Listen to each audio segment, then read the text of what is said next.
దయచేసి న్యూస్లోకి వెళ్లే ముందు ఈ వీడియోని లైక్ చేయండి, ఛానల్ని సబ్స్క్రైబ్ చేసుకోండి. వివేక్ వెంకటస్వామి గారి వెలుగు పత్రిక అయితే మనందరికీ తెలుసు. ఈ పత్రిక దాదాపు కాంగ్రెస్ పార్టీ కోసం బతుకుతుంది, ఇంకా వేరే వాళ్ళ కోసం ఎవరు బతలేదు. ఇదే పత్రిక ఈ వార్త రాసుకొని చూడ్రి. కామారెడ్డిలో క్లౌడ్ బరస్ట్ అయింది. జల దిగ్బంధంలో కామారెడ్డి పట్టణం మొత్తం ఈ రకంగా పొద్దుగాల మనం చూపించినట్టుగా వీడియోలో ఎంత చూసినా ఆ పట్టణం మొత్తం ఫోటో తీసేసింది హెచ్డి ప్రింట్.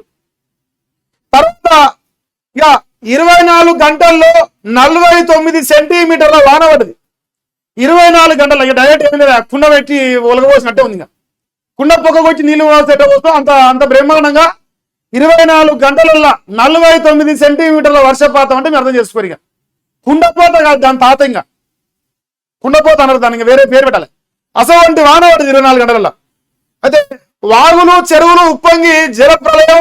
ఇక జిల్లా కేంద్రంలో కొట్టుకుపోయిన 5 కార్లు, బిక్కనూరు తలమట్ల రైల్వే ట్రాకులు ధ్వంసమైనాయి. సికింద్రాబాద్ నిజామాబాద్ మధ్య రైళ్లు బంద్ అయినాయి. ధ్వంసమైన 44వ నెంబర్ హైవే రాకపోకలు బంద్ అయినాయి. అది మీ పొద్దుగాలనే చెప్పిన. హైవే పైకే నీళ్ళు వచ్చినాయా? హైవే పైకే, మామూలుగా కాదు, అసలు రోడ్డే అనిపిస్తలేదు, ఆ స్థాయిలో నీళ్ళు వచ్చినాయి. ఇంకా కామారెడ్డి ఎల్లారెడ్డి రహదారిపై తెగిన వంతెన, నిలిచిన రాకపోకలు, 900 మందిని రక్షించిన రెస్క్యూ టీమ్స్, పాఠశాలకు సెలవులు ప్రకటించిన విద్యాశాఖ. ఇంకా 6 వీక్ కథలు కట్టిందంటే సెలవు బంధు. ఇంటికాడ కూర్చొని తిని పంతానికన్నా ఉండాలిగా మరి రేవంతన్నా, సరే బంధు ప్రకటించినవు. కామారెడ్డిలో ఏ ఒక్క ఇంట్లో కూడా గ్రౌండ్ ఫ్లోర్ లేదు. గ్రౌండ్ ఫ్లోర్ మొత్తం నీళ్లతో నిండిపోయింది. మరి సెలవు ప్రకటిస్తేంది, ప్రకటించకపోతేంది? నీ సెలవులో మనం వల్ల సెలవు కాదు కావాల్సింది. ఇలా కామారెడ్డికి పోయినవా, ఎల్లంపల్లి మాకు ప్రాణాలు అంటాను. ఇంక నేను ఏం చెప్పుదును, ఏం తిడుదును? నాకు సిగ్గిసరం అన్ని వదిలేసుకొని బతున్న ఏకైక ముఖ్యమంత్రి దేశంలో రేవంత్ రెడ్డి అనిపిస్తాను. అరే నాయన, మేము అందరం గిరి గురించి మాట్లాడిపోయి వచ్చిండు. చెప్పిన ఊరంతా తోసిందంటే ఊసలోనికి వచ్చిందంటూ మా రేవంత్ అన్నకి ఎప్పుడు రివర్స్ తిరుగుతుంది తలకాయ.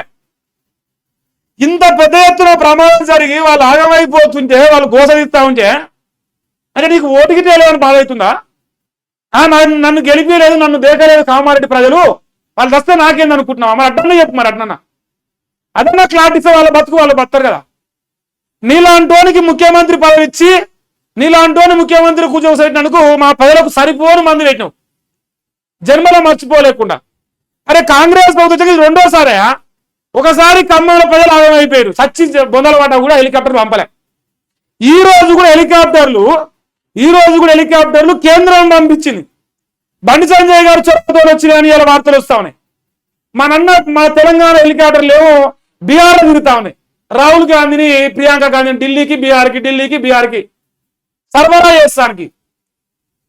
కానీ తెలంగాణలో కామారెడ్డిలో కానీ మెదక్లో కానీ అక్కడ ప్రజలు కాపాడడానికి మన హెలికాప్టర్లు పనిచేస్తారు. ఏమిచ్చింది కేంద్ర ప్రభుత్వం? హెలికాప్టర్లు ఇచ్చింది. మనం ఏమి ఇచ్చినాం? కాదు, గుడ్లు ఇచ్చినాం. మన హెలికాప్టర్ ఎక్కడ వచ్చినాయి? బీహార్ వచ్చినాయి. ఏం రాజ్యం ఈ రాజ్యం? ఇందిరమ్మ రాజ్యం, చీకటి రాజ్యం. ఈ రాజ్యంలో మన్నువాడ. ఇంత ఘోరంగా ఇంత పెద్ద ప్రమాదం సంభవిస్తే గుడ్డి గుర్రాల పనులు ఉంటారు వీళ్ళు. ఊర్లలో గుడ్డి గుర్రాలు ఉంటాయి తెలుసా మీకు? తెలియకపోతే కాంగ్రెస్ వాళ్ళు చూడండి, అవి 2 ఒకటే ఉంటాయి. సేమ్ టు సేమ్ ఇంకా తగ్గేయలేదు. ఇదే కామారెడ్డిలో ఇంత పెద్ద ఎత్తున 49 సెంటీమీటర్ల వర్షపాతం 24 గంటలలో నమోదు అయింది. మరేమంతనా తగ్గడిగా ఎగురు పెడతాడు ఇక తగ్గకుండా. ఇక్కడ చూడ, కామారెడ్డిలో పోలీసుల సహాయక చర్యలట, 4 జిల్లాలకు రెడ్ అలర్ట్ అట. జల దిగ్బంధంలోనే కామారెడ్డి హౌసింగ్ బోర్డు, వణుకుతున్న ప్రజలు. మన రేవంత్ రెడ్డి ఎక్కడ వచ్చింది తెలుసా? ఎల్లంపల్లి అని విమానం తిరుగుతాడు, ఆయన హెలికాప్టర్ తిరుగుతాడు. ఇందిరమ్మ రాజ్యంలో ఇందిరమ్మ ముఖ్యమంత్రి కాదు మరి, తెలివి మాత్రమే ఏడిచింది. మరి మా అన్నకి ఏం చేయమంటారు? అసలు తెలివి కల్లోడు. ఇక 4 జిల్లాలకు రెడ్ అలర్ట్ ప్రకటిస్తే ఇంకా ఏమైతే వాళ్ళు వస్తే నువ్వు పట్టించుకుంటున్నావు, వాళ్ళు వచ్చి బోధన నువ్వు పట్టించుకునే పరిస్థితి లేదు. నీకు ఎవరికి పదవి ఇవ్వాలి, ఎవరికి మంత్రి పదవి ఇవ్వాలి, ఎట్లా ముఖ్యమంత్రి కుర్చీ కాపాడుకోవాలి, ఈ దాని మీద నీకు సోకు, ప్రజల మీద లేదు కదా. ముదులే ఇంకేంది? కామారెడ్డి రూట్లో వాహనాల మళ్లింపట, 2 రూట్లను సూచన పోలీస్ శాఖ. హెవీ లైట్ మోటార్ వెహికల్స్ కు సపరేట్ అని చెప్పేసి ఒక వార్త వేసి, రోడ్డు కలిగినాయి కాబట్టి. ఇంకేంది?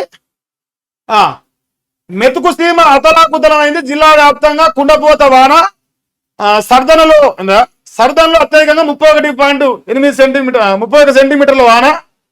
ఏడనా ఇది మంత్రి వివేక్ వెంకటస్వామి పర్యటన. ఓ అబ్బో, ప్రభావిత ప్రాంతం అంటే ఏం చెప్పనా, మీరు ఎక్కడైతే దొంగలు గెలిచినో గయే ప్రభావిత ప్రాంతాలు.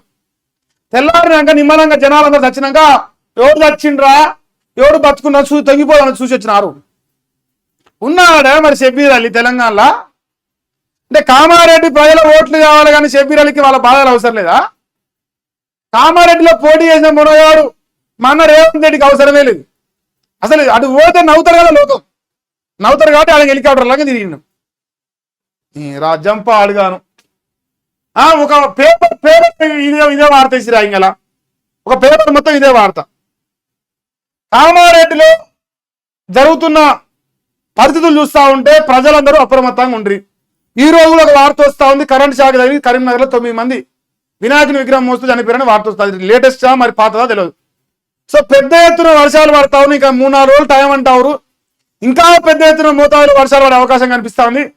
ఈ ప్రభుత్వాన్ని చూస్తే అంటారుగా గొర్రె ఎంతో ఈ ప్రభుత్వం అంతే అనిపిస్తుంది. ఒకటే చూపింగా తలకాయ పనిచేస్తుంది వాళ్ళకు.